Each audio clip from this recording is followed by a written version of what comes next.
Hello,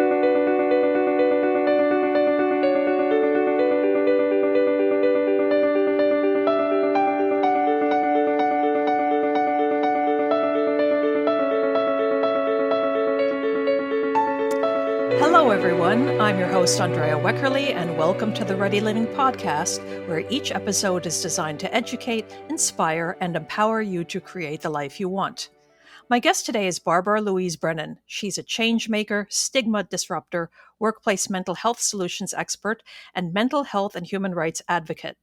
She has spent over 15 years transforming the culture of mental health across society, advising influential bodies like the Irish Human Rights and Equality Commission and the Irish National Office for Suicide Prevention. While a leader at Sea Change, Ireland's national stigma reduction program, she championed the iconic Green Ribbon campaign and impacted the global stage through her involvement in the Global Anti-Stigma Alliance. She has lectured at esteemed institutions like Trinity College and Dublin City University, and was awarded the honorary 2024 Outstanding Contribution to Wellbeing Award by IBEC and the Keep Well mark for her work. Having herself recovered from severe mental illness, Barbara is living proof that individuals struggling with their mental health can and do recover. She now runs her own workplace mental health consultancy that guides organizations on policy and procedures, staff awareness campaigns, and mental health champion frameworks, and has earned recognition as an expert in both mental health and corporate sectors. Welcome, Barbara. Hello. I guess let's just jump right into it. Today, you're a mental health solutions expert, although my understanding is originally you planned on being an artist and had even opened a craft business at one point. But then the planned trajectory changed after almost losing your life, which is when you shifted from trying to live with mental illness to actively pursuing wellness. Can you please tell us about that? Absolutely. So I suppose if I go right back, my first experiences of mental health difficulty started when I was in my early teens. And of course, we didn't know that that's what it was, bearing in mind that this was the very early 90s. So there was a lot less known about mental health problems at that stage. There was also a massive amount more stigma, as in stereotyping, prejudice, and discrimination. Then, it was seen as much more shameful to have a mental illness, don't mind speak about it. So we didn't know what was going on then. Really, the way we found out that I had a mental illness was that I attempted suicide after my 14th birthday. So that was how we found out that I was struggling. We knew that I wasn't doing great, but being honest, changing schools, doing all the normal stuff, going through hormone changes, everything else, there was a lot of, well, it's just that age, it's a difficult time. But the truth is that actually I had lost all kind of pleasure in everything. I had dropped out of all of the social things I was doing. I started slipping from A grades to failing at school. I started completely isolating myself from friends and family and just was deeply, deeply sad all of the time, to such a level that I couldn't I couldn't function properly anymore. And I think that's the biggest thing that people need to understand, that people can manage mental health problems. It's when the impact is such that it diminishes your functioning is when we really see it as a problem. So I had kind of 14 years of very severe and long-term mental illness. I would have been in and out of hospital an awful lot. I would have been on very, very heavy medications. And then in my 20s, I was re-diagnosed with bipolar disorder 1, which is the more extreme of the two. I've experienced psychosis, for example. So there was a number of different things going on. I also had anorexia and I had alcoholism. So there was a number of different things feeding all of this difficulty, and the symptoms were hard to tell what was what because they were all piling in on top of each other. Those guys make really good friends. And then you've got physical illness on top of that, and you can imagine not sleeping, not being able to function properly because I wasn't eating. So you'd see a lot of these things very, very common and overlapping with depressive disorders, that there are usually other influencing factors as well. And then I suppose it culminated in a suicide attempt that put me on life support in 2008. So that was the most severe attempt that I had in my life. And I was on a machine for a week. So I really shouldn't be here. I died 3 times on the way. I lost half my body weight while I was on that machine. So really, my life is a miracle. So I believe that a miracle did happen to me. And I believe that when I woke up, I also would have gone through the detox, because I hadn't been taking the medication during that period. So to be very clear, I'm not against medication, and I highly recommend if somebody wants to come off it, don't do it like that. But the thing is that for the first time in a very long time, I had a clearer mind because I wasn't medicated so heavily.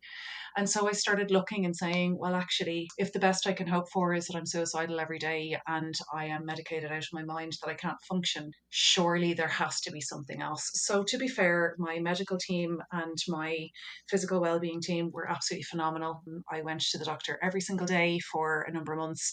I went on eating programs, on weight gaining programs, on physical therapy programs.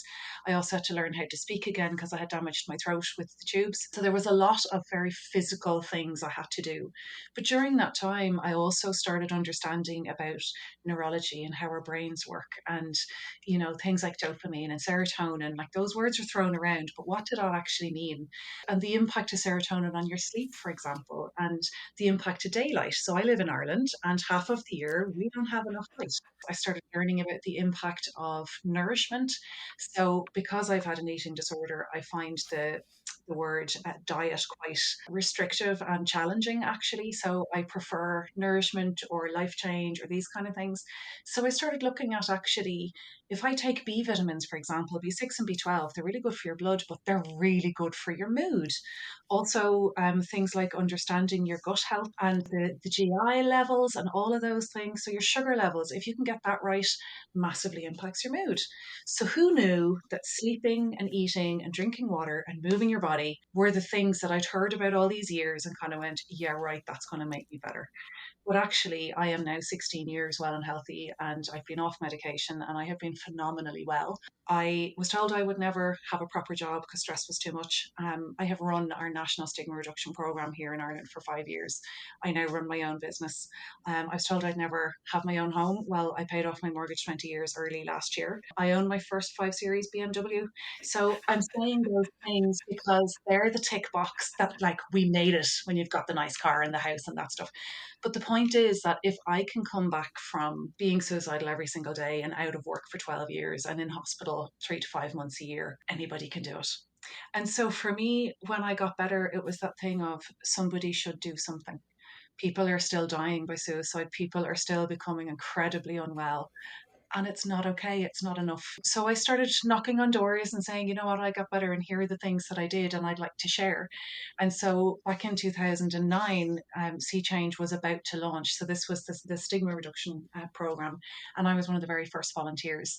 So I was on TV, I was on the radio, I was in all the papers, and it was about starting a conversation. So that was the beginning of my journey into what I now call accidental activism.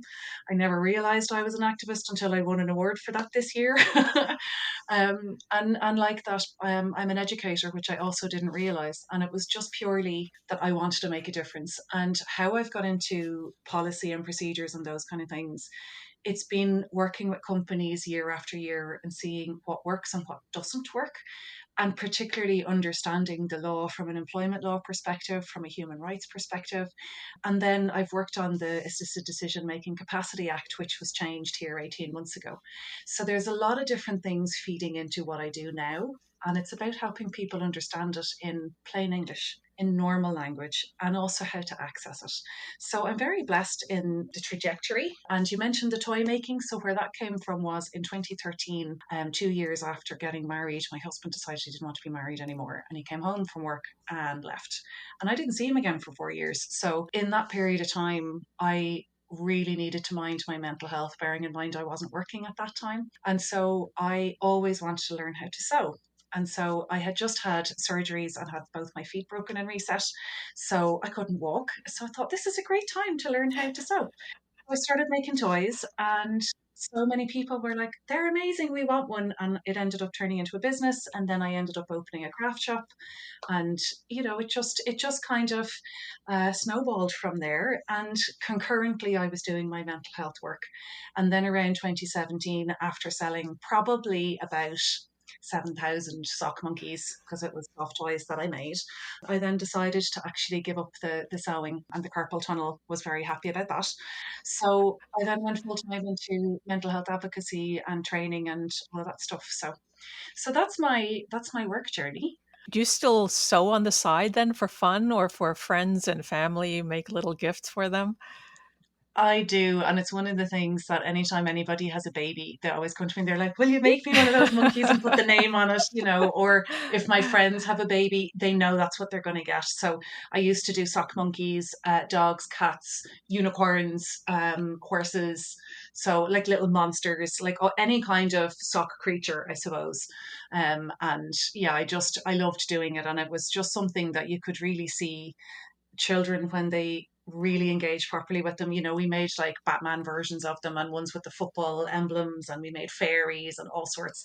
You could really see the imagination. And actually, you could see the parents also engaging their imagination when the children were really switched on. And that was what I loved. So I did do a bit of research around what children need in different stages of brain development and how they play.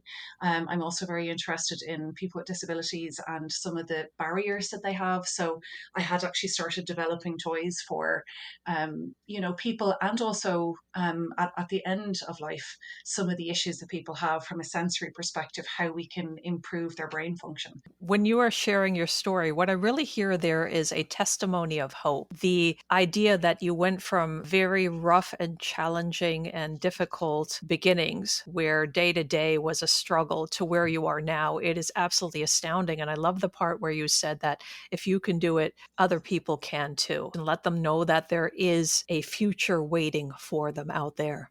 Absolutely. And the thing is that it's something I never knew about.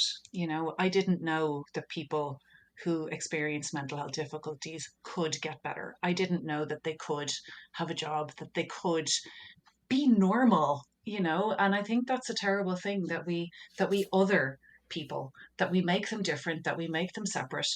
And that's really, when we're thinking about stigma and discrimination, that's really what it is. You're outside of our tribe, you're outside of our community, you're different than us. And that's the thing, that life can be really hard, and then we're adding illness on top, and now we're adding this shame and guilt and othering on top of that. So it's no wonder that people for centuries have hidden the fact that they are struggling with their mental health, aside from how frightening it can be when you're having that experience for the first time.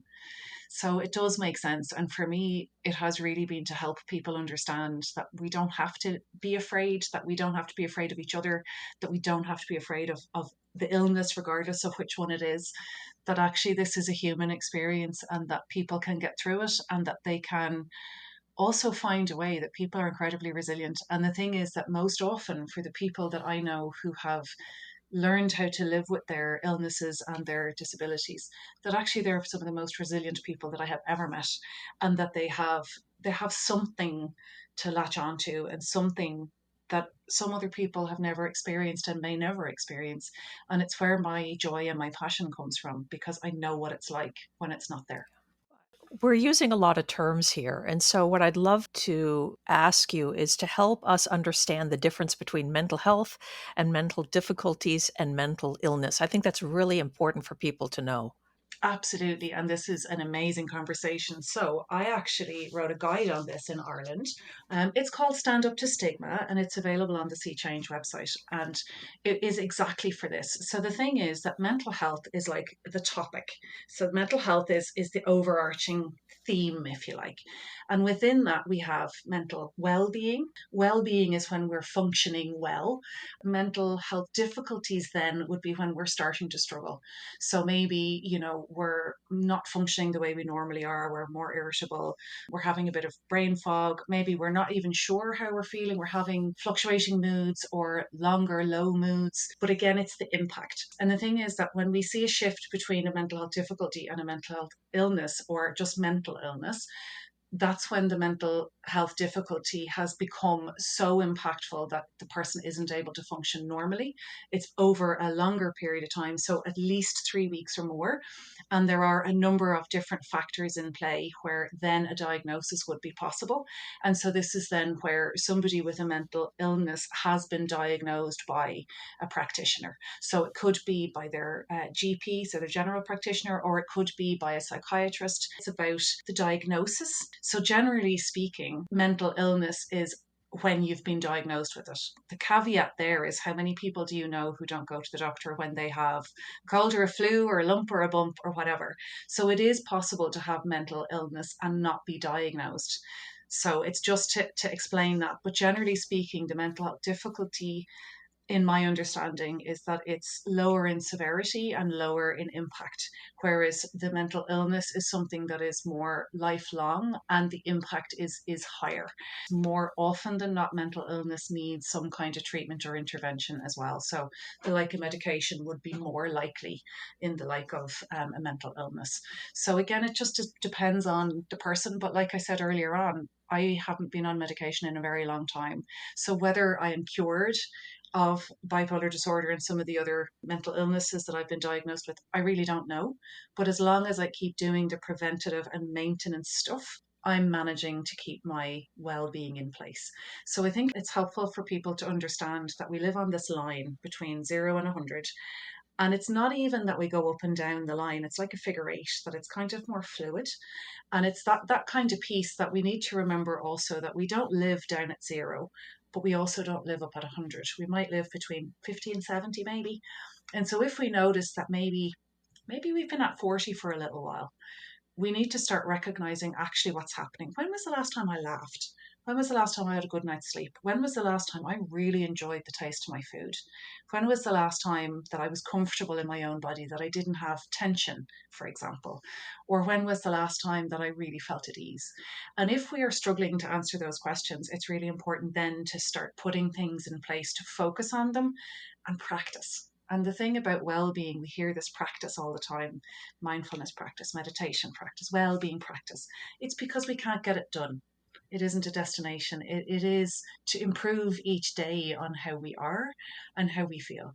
And so for people who experience either mental health difficulty or a mental illness, all of those well-being techniques will help, but there may be other things in the toolbox that need to be used as well. I think that's really important, looking at that spectrum and looking where you are on that spectrum and how you're feeling today, tomorrow, and during the week, and maybe a few weeks, and then deciding, okay, I need to readjust or continue practicing the well-being things that I've already instituted to have a very good quality of life. Absolutely. And there's two other things there that we need to really catch as human beings. If we're used to living at 70 and we suddenly find ourselves at 40, we're really mean to ourselves. And we start saying, well, how do I get back to 70? And then we're judging ourselves and we're feeling even lower because we can't get there. But it's really most often not possible to make that jump. It's too big. So we need to look at 40 and say, okay, it's me and you today. Or maybe 41. What can I do to get to there? And if we consistently make even a 1% effort, it means over a period of time that we're going to get back there. Because the other thing is that it hasn't happened overnight. It's happened over a period of time that we've slipped from 70 to 40. So we need to understand it takes time to build those things back up. So it's really important that we're kind to ourselves in that kind of process as well. You were talking about stigma earlier, and unfortunately, there's still so much stigma and shame around mental illness. And one of the things being that because, unlike physical illness or injury, mental illness is often regarded as a problem with the person instead of a challenge or problem the person is facing. So even our language usage is imperfect, making it appear that, again, the person is somehow at fault. How do stigma and shame influence the way individuals approach their mental health? And can something as seemingly simple as language make a positive impact? Absolutely, definitely. And I really love that you have picked this out, because it's one of the things for the last 16 years that I have really helped people focus on. So, if, for example, I was to be diagnosed with the flu or with cancer or with diabetes, I would not say, "Hi, I'm flu. Nice to meet you." Or, "I'm cancer. How are you doing?" We'd say, I suffer from, and we go and we get that help. Whereas when we look at illnesses to do with the mind, so if it's schizophrenia, if it's bipolar disorder, if it's depression, if it's anxiety, if it's an eating disorder, we say, I am, he is, she is. She is anorexic, he is schizophrenic, he is depressed. And the thing is that we aren't. I amn't an illness. I may experience it. It's something that I move through or it moves through me, but I'm more than the sum of all of my experiences. I'm more than any one characteristic or one experience. And I think that's one of the biggest things that we need to understand, that for some reason, not only do we identify illness in this way as the person, but we also do it with our emotions. I am happy, I am sad. So, what you mentioned about the shift in language, even if we were to say, I feel happy, I feel sad, I feel low. Now we're starting to make it slightly separate from that. And also, it makes it easier to understand that we can move through it or away from it, or that there's other options there. One of the things that we know from a stigma perspective is that when people experience this kind of language, that you are the illness, we identify more strongly with it. And what also happens is, in life we tend to attach to the thing that we're engaging with the most. So for example, if somebody is in work, they're more attached like a glue to the people that they work with, their colleagues, their manager, the jobs that they're doing, the clients, all those things. So when they come out of work, if it's for illness reasons, whether it's for mental health or physical health, we then become more glued and more attached to the health provider or the mental health provider, and we start looking more at the illness and the symptoms, and we start focusing more on that. So the more we focus on all those things, the more entrenched in it we are. And from a stigma perspective, we also know, because of the barriers of shame and judgment and fear, people are less likely to say, well, actually, I'm struggling with my health, or I am feeling low.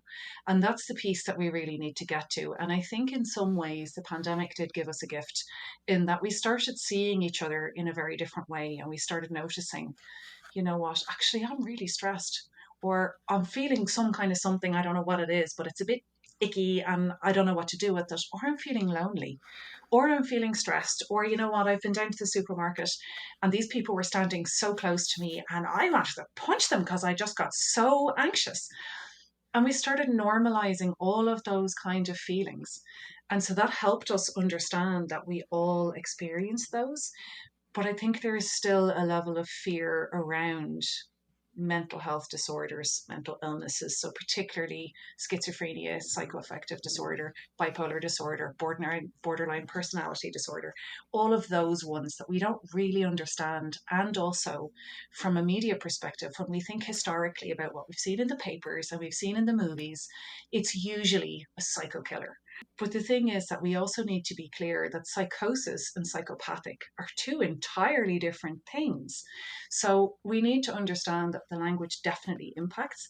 The other thing that we know from a well-being perspective, if we think about gratitude for a moment, we start saying how thankful we are. We start giving gratitude to other people, sharing that. It's an uplifting thing. The same is true if we go the other way. If you think about worrying, when we worry, it's paying attention to one thing to the exclusion of all others, which is the definition of mindfulness. It's just with a negative hat on. And so when we go down that route, we tend to be more negative in our self talk. We also allow that self critic in. We become lower in our self confidence, lower in our self esteem. We're more likely to believe the negative things about mental illness and mental health difficulties, and we're more likely to look for those validating things. So it's again heaping more on with this idea of not I feel bad, but I am. That is really, really, really powerful. And obviously, the examples that you were sharing are from the English language. I don't know if you know what it's like in other languages. Do they use the same sort of I am versus it is? Well, interestingly, obviously, I mentioned I'm from Ireland. In Ireland, we would say Tobrón Urim, there is a sadness on me. So the thing is that in other languages, we do have this piece of, I have it, or I feel it, or it is on me. So again, it would depend on which language you're looking at. And it is something that we do need to really be cognizant of. And I think as well, particularly, we also need to understand from a stigma perspective, in the Western world, we have moved very much into a space where we're starting to be safer to have these conversations. It's starting to be okay. The whole idea of it's okay not to be okay, it's okay to ask, it's important that we ask. But the thing is that there are still places in the world where it isn't safe to have a conversation, that you could actually be stoned if you're experiencing a mental health problem, or some countries that don't believe that mental health is actually a thing, that mental illness doesn't exist. So it can be very challenging for somebody if they realize, actually, this is going on for me and it is very real, but my community don't actually recognize this as a real thing. So how do I go and get support, and how do I go and get that? Or if it's a thing that, well, I could be locked up because people are still fearful of this, and maybe it's even against the law. So there's a whole pile of things around culture that we need to be aware of as well, aside from the language piece. I think back to a few decades ago, at least here in the United States, when someone with mental health issues, let's say depression or anxiety, were told that they have low serotonin and then were very quickly prescribed medication to remedy it. And obviously, as you said, sometimes medication is a solution. I too am not opposed to medication.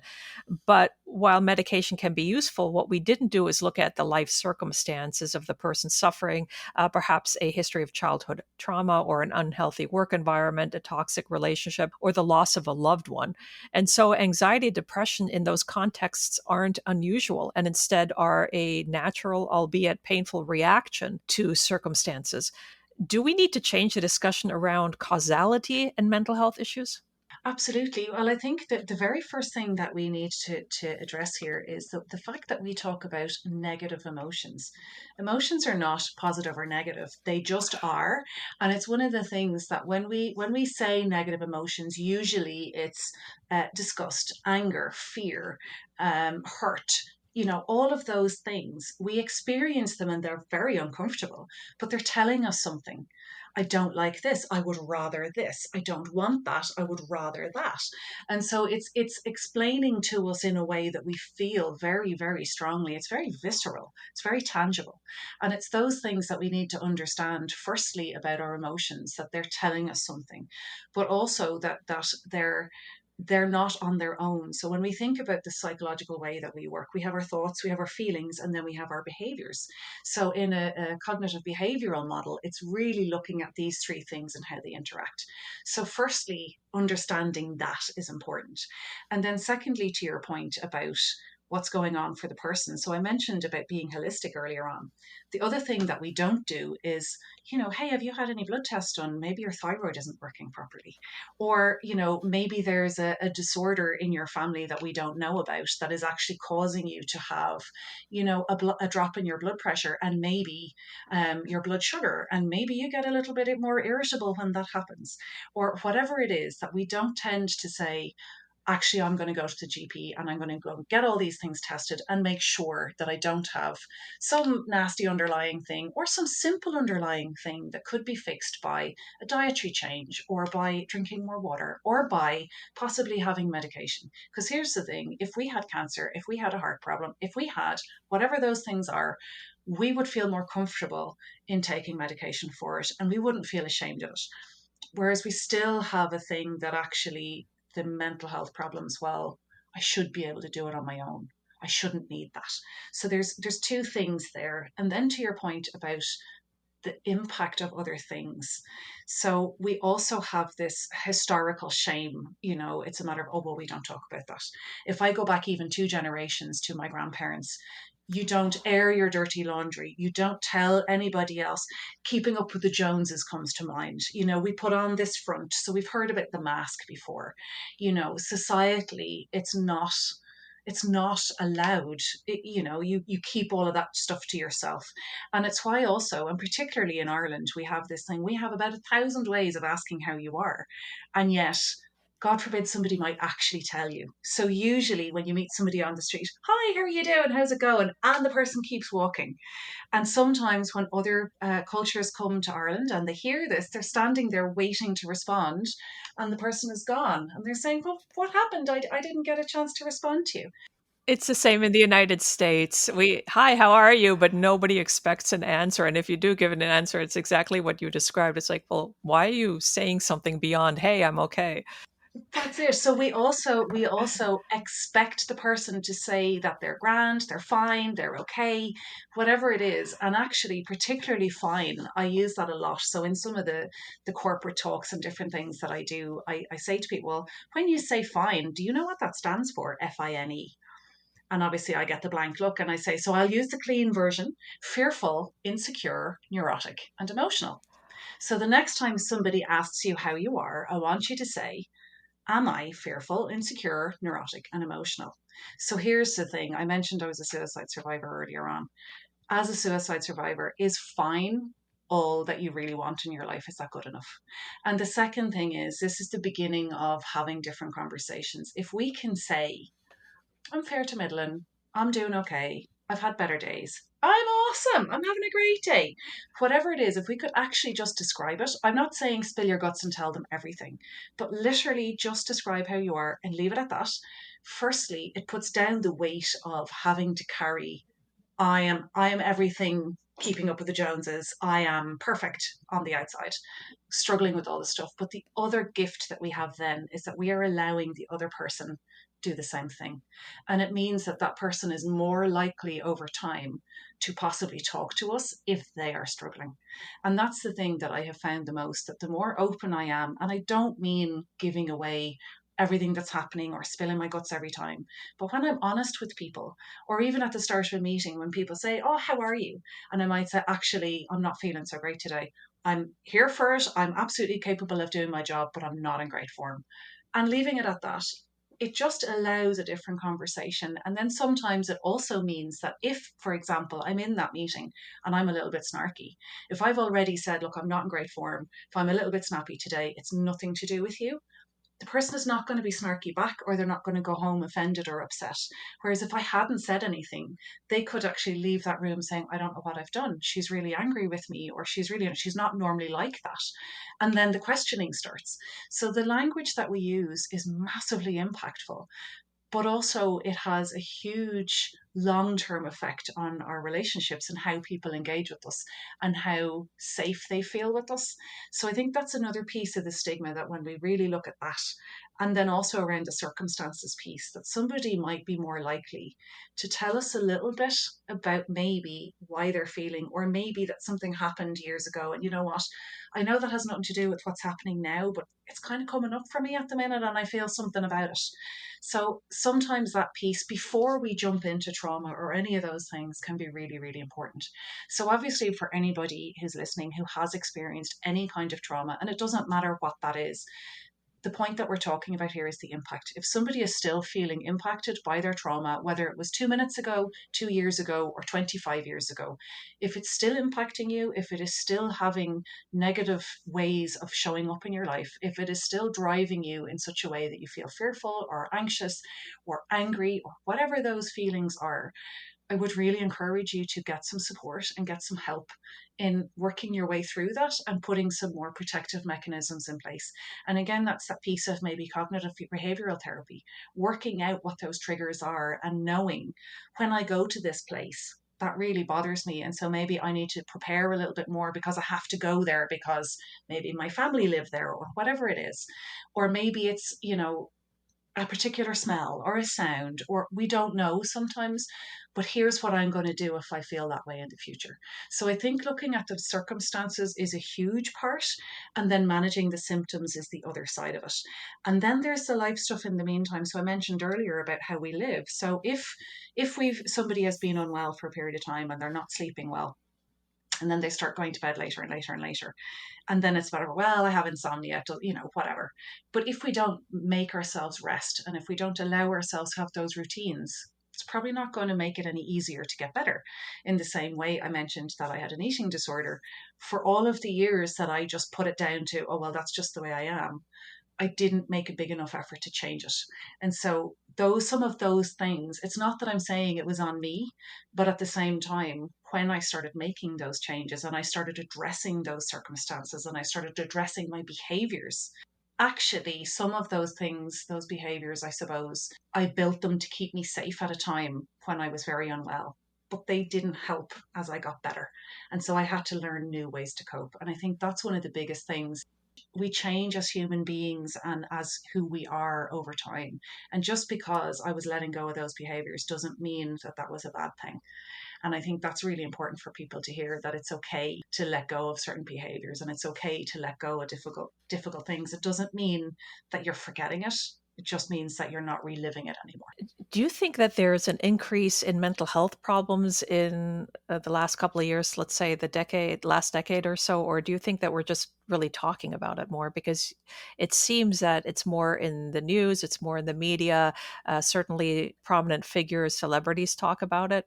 And so some people are thinking that, oh my goodness, there's this wave of everybody has mental health problems. What's your take on that?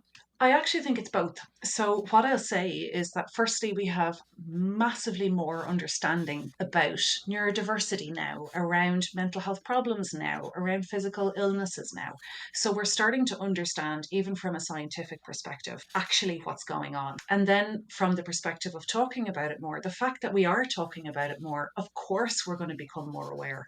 But the thing I definitely will say is, I think that if we look back again, going back just 2 generations or even one generation, the pace of life has completely shifted.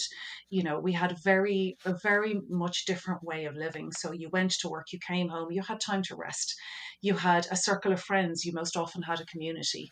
There was a lot more faith based activity then. So people have become a lot more insular and isolated. And for people like me who don't have children, it means that I'm not meeting all the moms down at the soccer pitch, or I'm not shopping at the same time as they are, or I'm not doing the carpooling or standing outside the school gates. And so there are a whole pile of things that are missing, and for people who don't engage with faith, it means that they're missing that element. Firstly, from a faith perspective, they don't have that support. And then, secondly, from the human connection. I'm sitting in a room with other people and maybe I don't know them, but even to nod to, the lovely gentleman that I see every Sunday, it's hi, how are you doing? How's your wife? And we just move through those conversations. It's the same way when we get a cup of coffee, we might have a chat, or the person in the supermarket, we might have a chat. When we remove all those things, it has a big impact on us. So I think there's a lot around the cultural issues. There's a lot also around displacement, that there's been a lot more movement across the world in the last number of years. Financially, people are under a lot more pressure now. Also, if you look at nutrition, the impact, if you look at human bodies 50 or 60 years ago and the way they are now, the amount of processed food that we're taking, the amount of sugar that we're taking, and this is no judgment, by the way, it's just a matter of, if we were physically living the way we were 50 years ago, we were eating very differently and we were moving our bodies more. We had more simple foods, so our bodies could process them more. We also tended to eat things that were grown locally and produced locally, so there was a lot less of you know things being sprayed with chemicals and pesticides because it wasn't mass produced. So all of those things have a massive impact on our mental health. And I think those are the things that we don't really realize. We also have seen a huge impact on people's mental health with understanding now things that are happening all the way across the world that we never knew about. The news in any country is available at my fingertips every single second. I'm getting bombarded from all these different social media, everything. We have children of very young ages starting to understand things that adults still can't wrap their heads around. So, from all of those perspectives, of course, we're going to be more challenged with our mental health. And it's happening younger and younger without having those support mechanisms in place, or understanding behavior things and how we can give children tools to develop that side of them as fast as their fear is developing, as fast as their knowledge is developing, as fast as their understanding of all these cultural things are developing. We're not giving them the tools to process them, and so those also impact. And then there's also then the access to alcohol and drugs. So aside from the sugar and all the other things, so there's so many different things now that impact the way that we live. And I think that they all individually are part of the story and the piece. And that's before we talk about the access to mental health supports. We're talking about it more. But I do think that the way we live is definitely impacting as well. You raised some good points, especially about exposure to news and media. So, one of the things I've started doing is being very intentional about how I consume the news and when I consume it. I'm somebody who wants to be informed, and I take pride in that. I don't want to not know what's going on in my local community, nationally and internationally. I think that's part of being an informed citizen. But I also know that on many occasions, I've gone too far and harmed myself by exposing myself to details of horrific things that are happening without having a buffer that allows me to process that. And then for hours, I'd be sidelined by that. So, what I do now is I'm intentional about the news sources I look at. Definitely stay away from misinformation, disinformation sources, hateful outlets.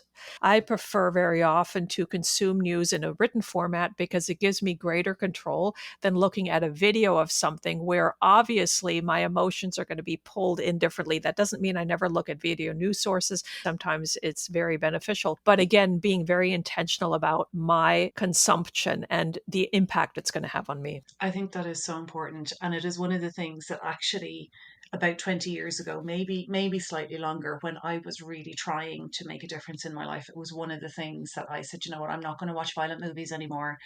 The news is too much for me. I feel that I need to personally contribute when somebody is suffering. And so when I'm watching things about war or starving babies or these different things, it absolutely breaks my heart. And it hurts me so much that I feel like I can't function.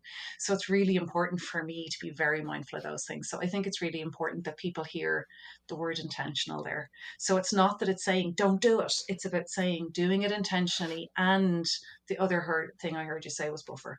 So if I'm going to do it, what do I have in place to help me regulate again? And that's the piece. What mindful way can I approach this? I read somewhere that you're a mindfulness practitioner. Can you share with us how mindfulness helps you and how you learn to do it? Absolutely. So I'll give you the funny bit first. So how I learned to do it, well, this was going back to when I would have been in hospital and doing, lots of different treatments and different things. And they brought us down to do these different programs, I suppose. And I really hated it. Oh my goodness. It was so stressful. It made me so much more anxious. It made me just really want to smack the person who was trying to get me to do it. It made me feel like I really couldn't function and that I was a proper failure. So that was my first experience. And interestingly, I think a lot of people feel like that because we've been sold this idea that it's zen like, that it's incredibly peaceful and that, like close your eyes and breathe and the thing is, yes, when we do those things we can achieve that. But the thing is that when we're not taught how to practice it from a young age, stillness is not something that we're comfortable with. We've already talked about the media and the pace of life. So now I'm going to also add the guilt of I'm going to sit here for 20 minutes and do absolutely nothing. The washing machine still needs to be emptied, the shopping needs to be done, the food needs to be put on the table for the kids. I still have 2 hours of work to do. I have 14 friends I haven't seen in 2 months. Make the list as long as you like. So we have this idea, firstly, that it's selfish. So we have to get past that. So, for me, approaching all of those things and then bearing in mind that when I was experiencing very high levels of mental illness, my sensory perception was completely off. And so, what I mean by that is that a sound could sound a lot more vibrant or a lot more threatening, or would go through me physically, that I could physically feel it. Smells, for example, might be very overwhelming, or taste. One of the things that I was asked to do in a mindfulness session was to eat a raisin, to feel the texture of it and the flavor of it. And it totally freaked me out, bearing in mind I also had an eating disorder. So, the whole point with some of these things is to find a practitioner that will help support you, that if you do have some of those challenging things, that you can work your way through it. And it's not about push through it anyway. The biggest thing about mindfulness to understand, and I mentioned this already earlier, it's paying attention to one thing to the exclusion of all others. And this is the way that we get to that place of Zen. So, this idea of the monkey mind and jumping in, and the idea of using our breath. We see these images of Buddhist monks or just people who are meditating and they're very still and they look very, very calm. We can all achieve that, but it's about allowing ourselves find the way to it. So what I found helpful was that monkey mind. And what I mean by that is you're sitting and you're starting to, inhale. So feel the breath. Is it hot? Is it cold? Where is it going? We're not changing it. So just being curious. A body scan for me is really, really helpful. This is where I actually imagine the breath going down my throat, going down my spine. Oh, maybe it's stopping here at my collarbone. Maybe I need to release the tension there a little bit, just focus a little bit. And even just, wiggle my shoulders, wiggle my fingers, whatever it is. I feel for me, a very physical sensation is really helpful to become more mindful, being intentional on purpose in the moment. The other thing is that then when, did I turn the iron off? Or what time is it? What time is it? Dinner has to be ready because my partner's going to be home soon. Okay, mind, thank you for reminding me that. It's okay. You're not going to forget. We can come back to that in 2 minutes. We're just going to focus back again. So then bringing it back to, oh, is my breath hot or cold now?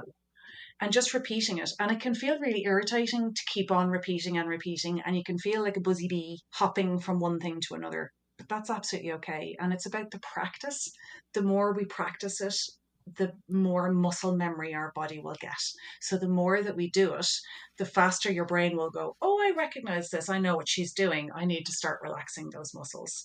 And actually, this is the fascinating thing from a neuroscience perspective. If we live in that real fight or flight piece, cortisol is heightened in our body. So one of the things that we see quite a lot is people that have stomach issues. That actually, if I'm in fight or flight, my digestive system has shut down because do I need to run away from this lion or tiger or bear? Or do I need to digest the meal I've just had? So if I'm constantly in fight or flight, things like digestion and also muscle tension, if I need to run as fast as I can, my body needs to be ready to do that or ready to fight. And so my muscles are much tighter. So all of these things have an impact on how we relax. So that's really important to remember that when we're trying meditation for the first time or we're trying mindfulness for the first time, there's different ways to get to it. It might be through sound, it might be guided meditation, it might be running water, it might be physical touch. So for me, I normally wear rings or I'll focus on what is the texture of this thing I'm wearing or the seat. I remember sitting on a bus and this was probably about 20 years ago, and the seats were really scratchy and really uncomfortable. And I remember sitting there and rubbing the seat. And unfortunately, I put my hand slightly too far under and I found chewing gum under there. That was horrible. But the texture, it really brought me in the present. And in that moment, it let go of my anxiety of being on a bus of crowded people. So those are some of the ways that we can get in there. And there is so much on YouTube. There is so much online with how to practice. And it's just that, just to remind yourself it's practice and it's okay. And it's not to get it done. It's not for it to feel any particular way. It's to just still your body, to bring relaxation into your body. And if your mind is thinking away in the background, it's okay. And it's more to ask it, you know, what is it that you're worried about right now, and maybe can you sit with me? And it's like inviting this other person to say, do you know what, I see that you're trying to keep me safe by giving me all this stuff so I won't forget. We're not going to forget. Would it be helpful maybe actually if I wrote these things down? So I'm going to take a minute, I'm going to pause for my mindfulness, I'm going to write them down, and now I'm going to invite you to come back. Can you give me a minute? I've given you a minute, so can you give me a minute? So some of those really, really simple things I think are the way to access this different practice. Yeah, that's brilliant. I especially liked what you said about the mind. The mind is there to help us, and sometimes it overreacts to situations. And so, as you noted, thank the mind, say thank you. Thank you for what you're telling me. I will get back to you later on that, or I took note of that and we'll address it later. Right now, I need to relax and do X, Y, and Z. So I think that's a very, very useful approach that I've used myself. And we're safe because most often that piece is coming from fear. It's showing up in anxiety, but all we need to do is, I hear that you're trying to keep me safe, and I think we're okay. I think we're okay. I've got us. And that really can help that just lower down in intensity just a little bit. Yeah, absolutely. You've worked with the National Office of Suicide Prevention and the Mental Health Commission and the Health Service Executive, which is the publicly funded healthcare system in Ireland, in relation to the Mental Health Capacity Act and relative training. How have your own experiences informed your ability to understand the needs of people with mental health challenges and how best to support them? So I mentioned earlier on that I was involved in a book related to the Assisted Decision Making Capacity Act, and so how I got involved with that was there was a survey being done to understand the experiences of people with lived experience of mental illness and particularly hospitalizations. And so my conversation started with helping the health service executive or the HSE to understand what capacity looks like and what it feels like when you're the person receiving the service. So what they've done is they've really looked at capacity to understand when is it that somebody is deemed to not have capacity anymore so that they don't understand or they can't make a decision. So some of the kind of examples that they use in their training is maybe a small child who's going to the dentist. Do they understand what's about to happen? Maybe they're getting a tooth out and they have to have a little injection. Do they understand that this injection is going to be a chemical that's put in, that they're going to feel a pinch from the injection, and that it's going to feel a little bit funny and they might feel a bit woozy, and then when they come out of the dentist, that tooth is going to be gone maybe. So they need to have it explained in a very simple way. Or maybe if it's somebody who's experiencing dementia, that if they're in early stages, it doesn't mean that they're in that stage of not having capacity all of the time. They may have periods where they understand and they're very, very cognitively functioning. So it's about understanding, firstly, what is it that deems a person not to have capacity or not to understand, and how long is that for? But also, the more important bit for me was a matter of, you know what, even if I'm deemed not to have capacity, I'm still a human being. And I still know, even if I don't understand what's going on, I still know I prefer to be treated with kindness. I still know that I prefer to be involved in my care and my treatment. So even if I don't have capacity to make a decision right now, I'd like you to help me understand what you're deciding for me. And I'd like you to be nice to me while you're doing it. So it's that piece, because quite often what happens, and particularly when we think of wards of court or people who have been put into an institution against their will, some of those pieces can get lost because we get looking at how to keep the person safe and we get looking at the law. So you've now got the psychologist, psychiatrist, and the solicitor all talking about what's going to happen to this person instead of doing it with the person. And I think that's one of the biggest things that we need to look at. We don't want to do anything to a person. So nothing about me without me. We want to do it with the person. And that's really a lot of what I've done. So in relation to this, I supported the HSE in building a piece of training. And through conversations that we had, they then developed this training that was rolled out to 90,000 staff. And it's actually on their HSE learning platform. And so my story and my voice are included in that. And it's really helping people understand, I don't want to have to explain my story every single time I go to care because your staff have changed. They should take the time to read my file, and maybe if they need to check in on something, that's fine. But I shouldn't have to repeat my story every single time because maybe actually I don't want to remember all of that trauma. So that is a really big piece. Or maybe if you realize that I am slightly distant today or slightly distressed, maybe it might be nice to say, can I get you a glass of water? Would you like a cup of tea? Be human. And actually, you know what? Maybe we're going to sit for 5 minutes before we get started so that we're helping that person to regulate themselves again. So it's some of those things that when we're thinking about how can we support another person, it's about actually how can I empower you in this situation to do the best for yourself. You really beautifully described some of the key elements of an effective support system for an individual. And I want to look at the other side of that. If you are supporting somebody with mental challenges or mental illness in their journey towards mental well being again, that can be very emotionally demanding. How important is it for supporters to seek their own support? And what resources or strategies do you recommend as being most effective for maintaining their own well being? It's absolutely massive. It's so important. So there's two different things that I would highly recommend for people to look at from a point of view of support. So first of all, and I'll put this in the context of my family. So I am very lucky that my family were incredibly supportive to me, incredibly kind, incredibly loving, and we have a very, very close relationship. And so I was always supported, even when I was very unwell. And sometimes I will be honest that when people are very unwell, and it definitely happened to me, I was unpleasant to my family. I was unkind. I said horrible things. And then we have the thing of, teenagers do that anyway. So, first of all, it's the piece about getting support around any anger or resentment that we might have from a parental point of view, or a carer's point of view, or a supporter's point of view. And then there's also the thing of, you know what, I can see that this person really, really needs this help. They really need to do X, Y, and Z. So we need Barbara to eat. We need her to go to bed and sleep. We need her to drink water. She is refusing to eat. She's staying up until 4 o'clock in the morning. I want to strangle her. I want to kick her ass and make her do this stuff. Why can't she just do those things? So that can be really challenging to know that the person that you are supporting would be better if they did some of these things, or that they're refusing to go and get help or support, or if they're not taking their medication, or whatever those things are. So first of all, it's the looking at, actually, it's okay to have those normal responses. Those negative feelings we talked about earlier, they're not negative. They're telling you that you would prefer it to be a different way. That's normal. The other part that's behind that also is our human judgment. We don't like it when things feel unsafe. We don't like it when we are angry. We don't like it when we're challenged.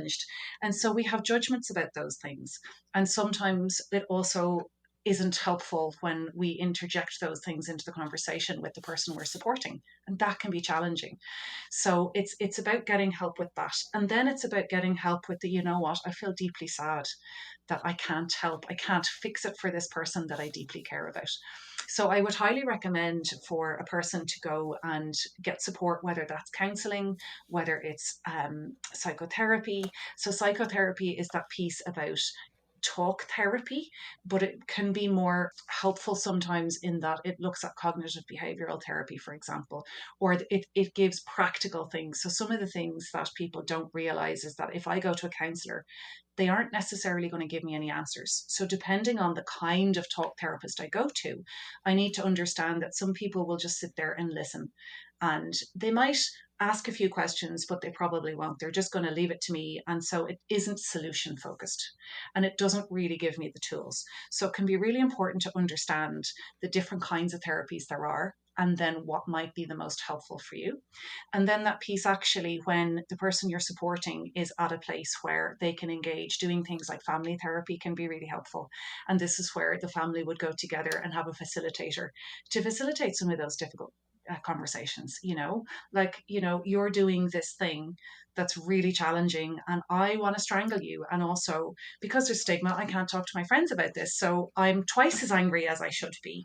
And I'm finding that really difficult when I know you're unwell, and I'm really struggling. I love you so much, but I want to smack you right now. So it's important that we're able to say those things in such a way that isn't super challenging to us, but also isn't massively hurtful to the other person, if at all possible. And that's where that facilitator comes in. So it's important that we have different ways of dealing with it. And then the other side is the physical health. So we talked about the impact on our mental health. Parents and carers and supporters all have their own mental health too. So it's really important to look after your own mental health in the ways of, is it mindfulness? Is it taking a bath? Is it taking the time out to say, actually, I am exhausted and I know that you need X, Y, and Z, but actually I need to do this first. And I can do that for you, but I'm not doing it until tomorrow. So it's absolutely okay to put boundaries in place. So I think that is the other side, from a point of view of learning maybe new skills, that can be really important from a supporter's perspective. And again, there are lots of organizations that provide family support and those kind of things, but boundary setting is a really important skill to learn, I think. Given that we spend so much time at work, it's crucial to foster a positive mental health culture within our organizations. And I know you've done a lot of work in this area. I'm thinking that a well-crafted mental health policy not only keeps organizations compliant, but also ensures that workplace is a safer and healthier space for everyone. Clearly, compliance is country specific, but can you give us some general guidance on what a strong employee-friendly policy might look like? I left Sea Change last year and I set up my own business called Mental Health Matters, which is really exciting. And I've just gone limited company, which is also very exciting. And the reason that I've done this is because I want to be able to provide better services for organizations. How do we do training? How do we keep people safe? How do we provide reasonable accommodations? a lot of organizations understand health and safety from a perspective of slips, trips, and falls and physical illness. And so we have sick policies in place so that if somebody, let's say, has an accident or somebody has a disease or a physical illness, we have things in place and measures in place. So we might have a policy that will tell us, well, you're allowed to have 20 days a year and we're going to pay for those. And, maybe we're going to send you to Uck Health as well, or maybe we've got a doctor on site, or maybe that's up to you and you have to do that. And when you're coming back in, there's going to be a certification to say that you're healthy to return, and we're going to do a return to work process so that we're limiting exposure and possibility of you relapsing or you really struggling with something different when you come back because you've been out for, let's say, 4 months. So there's a couple of different things that happen already. And then, like I said, with slips, trips, and falls, we do risk assessments. So we have a whole pile of things in those instances. So with mental health, we now have psychosocial risk assessments in place. So this is understanding, actually, is our work environment psychologically safe? And psychosocially, is it safe? So, from a point of view of a person's individual well being and also from an environmental perspective. So, is it that we have a toxic culture and people are, really butting off each other and there is a really negative attitude and negative environment all the time? That would wear somebody down. And if that's not dealt with, that actually can fall into the piece of psychosocial risk. And so then it could be more likely, for example, that we're starting to see cases where an employee has taken a suit against their employer for psychosocial issues because of damage that was done for something that happened to them while at work. Or also, if we think about workload, that can be another thing that can impact and can have psychosocial risk. So if somebody is consistently under impossible workloads and impossible deadlines that is just not possible to reach or reduce, obviously you're more likely to see burnout in those instances. So some of the kind of cases that we've seen in the last number of years that are really changing the landscape here are when an employer had an employee doing a job and the employee went out of work for a mental health difficulty. And so they were out of work for a period of time and they then came back to the same job. Nothing had changed. And so obviously the stress remained the same, the issues remained the same, and the person went out of work again. At this instance, because the employer was aware of the issue, they were aware of the impact on the person, and they did nothing, that employee actually won that case and they were able to take a suit there and were successful in it. So the thing is that when we're looking at employment law, for example, we have things like our human rights coming in there, and then also from an employment law. So we have the right to disconnect now. I don't have to be online all the time. We have the right to, time off. We have the right to a safe environment to work in. So there's a lot of different things that we have from a human rights perspective that also come in under the employment law. And then we've got the health and safety pieces. So there's a lot of different things that come together, and a lot of those are in place regardless of country or jurisdiction. And then, as you mentioned, there may be additional things. So, for example, in Australia, they have been leading the charge for a long time, and they have mandatory mental health policies in place. So that's really looking at how do we do this in such a way that we're really supporting people in a very, very clear way. So the thing that I do very much is looking at how do we look at the supports that we have in place. How do we look at maybe crafting a mental health policy specific to mental health? We might bring in stuff from the sick leave policy or the diversity and inclusion policy or the dignity at work policy. But then it's actually more important to say, well, what's the procedure that goes with this? What are the forms that need to be filled in? Who's going to know? For example, is there a disability passport? So this is where if you are unwell and you need reasonable accommodations, that maybe a document is drafted and it's between you and your manager and maybe you and HR because they need to help to implement it. But what happens if your manager leaves? So a little bit like going to the doctor and having to say your thing all over again. This time, your new manager now will get that passport and they'll be able to say, okay, so Barbara has this reasonable accommodation in place to be able to go to her doctor once a month. That's absolutely no problem. That's already been approved. That's something that's in place. I can see that a review of that is due in 2 months. that's no problem. And there's the form that we need to fill in together. So again, it's about the practicality of those things and the communication of it. Because what I do see is a lot of organizations who might have a great policy, they might have great procedures, they might have amazing reasonable accommodations, they might have employee assistance programs, even, or EAP. Nobody knows what they're for, nobody trusts them. There isn't transparency around it, and people don't know how to access it. So some of it is around what's in place, and some of it is about the accessibility. Yeah, no, I mean, what you're sharing is all very encouraging. There's obviously room for improvement, but thinking back over the developments over the past couple of decades, we're really moving in the right direction, and I'm super excited about that. And so I just want to remind our listeners out there, if you're enjoying today's Ready Living podcast episode, please consider subscribing so more people can discover it and also benefit from the valuable insights guests like Barbara share with you. And finally, Barbara, how can people get in touch with you if they're interested in learning more about your super important, valuable work? Absolutely. So I'm Barbara Louise Brennan on LinkedIn. They will also find me on Instagram and Facebook. My website currently is barbaralouisebrennan.ie, and mentalhealthmatters.ie is launching later this month as well. I also am excited that they will be able to find me in LinkedIn Learning. My first LinkedIn Learning course is landing in time for World Mental Health Day this year. And that is looking at an 8-step framework for HR, people leaders, or anybody interested in well-being in the workplace. So they can find me both in LinkedIn Learning and on my LinkedIn profile as well. Wonderful. Barbara, thank you so much for having taken the time today. It's been absolutely my pleasure.